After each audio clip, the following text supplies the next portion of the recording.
In this chapter, we will show you a world-class technique that allows you to work with large quantities of data in a flexible and effective way. We already know what slicers are and how to insert them. This is the right time to see how they can be applied in practice and improve the reporting of any firm.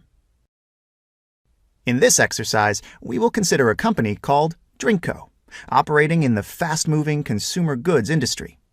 The FMCG industry involves the production and sale of non-durable goods, such as soft drinks, toiletries, processed foods, and other consumable goods, and is a business known for its high volumes and relatively low margins. Usually, there are a number of firms competing for market share, and this makes financial transparency and insight even more critical.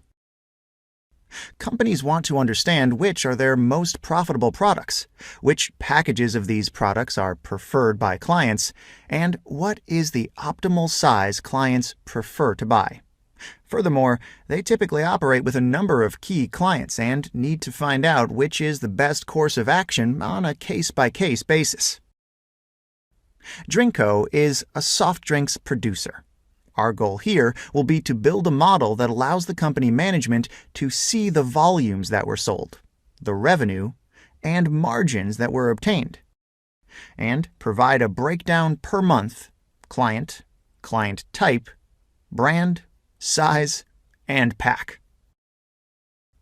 These are the important indicators that need to be analyzed in order to understand whether the company can improve its product offering and mix. Have fun watching the lessons, and don't hesitate to write a message in the course discussion board if you have any questions.